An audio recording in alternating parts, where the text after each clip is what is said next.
All right, welcome back to the channel. It's your boy Fanon, and in this video, we're going to talk about Jaron Ennis responding to Keith Thurman over the comments that he made yesterday about Jaron Ennis.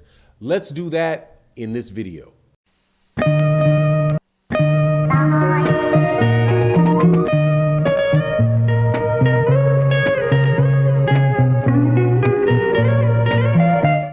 Welcome back to the channel. It's your boy Fanon. Jaron Ennis comes out of his shell and responds to Shawn Porter over some comments Shawn Porter made, a detrimental or disparaging comments that Shawn Porter made about him and his career. We'll talk about that and what that means. Before we do that, though, please make sure to support the sponsor for this video, BUSR, at busr.ag/Fanon.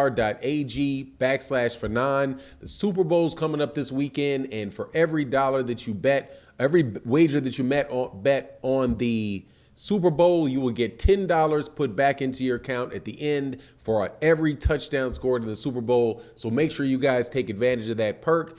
Use the promotional code Fanon. Also, make sure you subscribe to the channel, hit the bell icon to get all notifications, and hit the like button before you leave the video.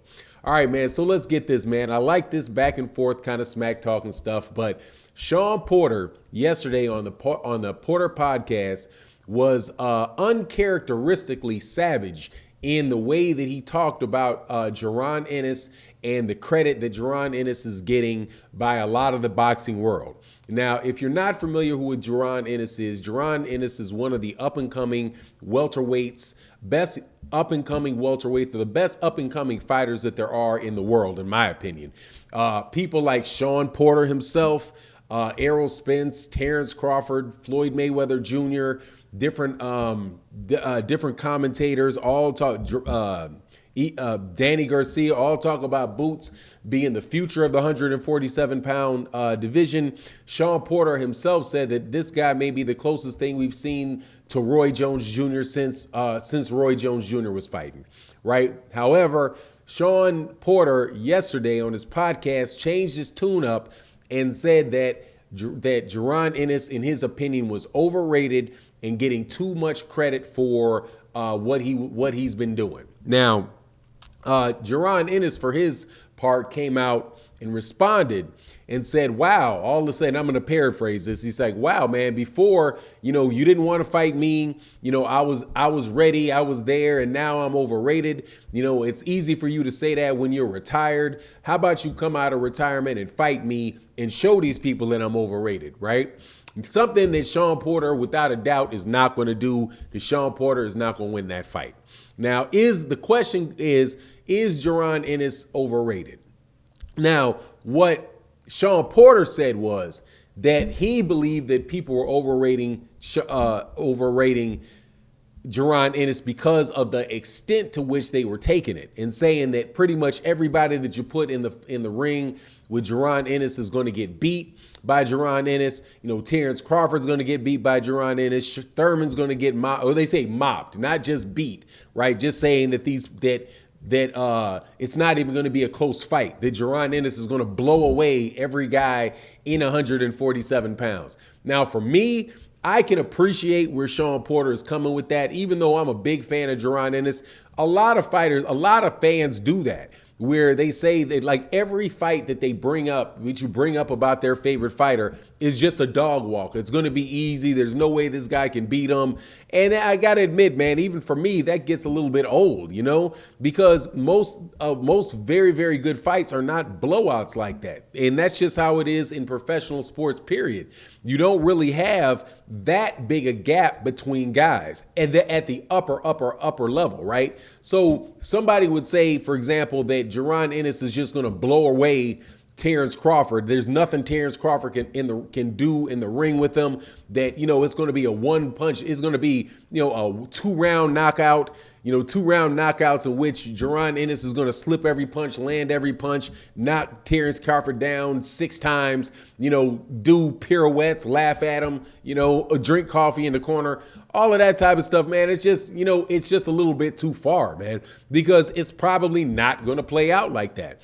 And I do think that there is, something to something to, the fact that in order to, say those first of all, I don't think you should say those type of things against about really any of the top level fighters fighting each other, because in most if there's some parity in that division, the fights are going to be close, right? So like take for example Errol Spence Jr., where Errol Spence Jr. was knocking out everybody up until he got to around Mikey Garcia, right?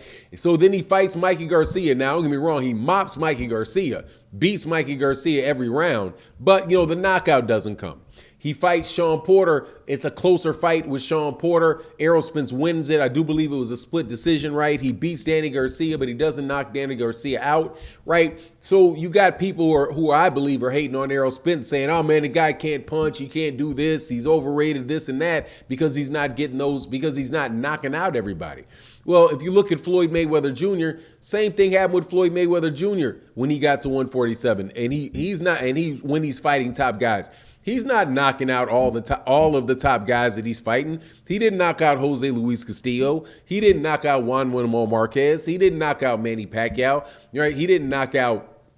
He didn't knock out. He didn't knock out Oscar De La Hoya. Right? He didn't knock out all of the top level fighters that he fought. He just outboxed him. But if he could have knocked him out, trust me, he probably would have tried to knock him out, right? If he got a clean shot like with Victor Ortiz, when Victor Ortiz drops his hands and he clocks him and knocks him out, he got him out of there, right?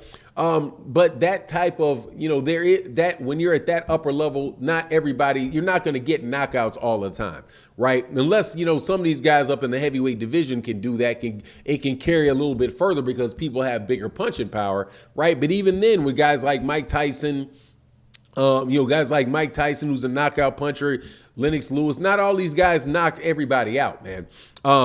So when people say that Jaron Ennis is going to beat and going to mop and destroy everybody, I can understand why Shawn Porter may be a little bit, maybe a little bit irritated by that. However, I don't think the man is overrated because I think that pretty much what most people are saying about him is true. This dude is the best young dude at 147 pounds, and I think he does have an honest, legitimate shot of beating anybody at 147 right now. He's got a legit shot at beating Terence Crawford. He's got a legit shot at beating Errol Spence Jr.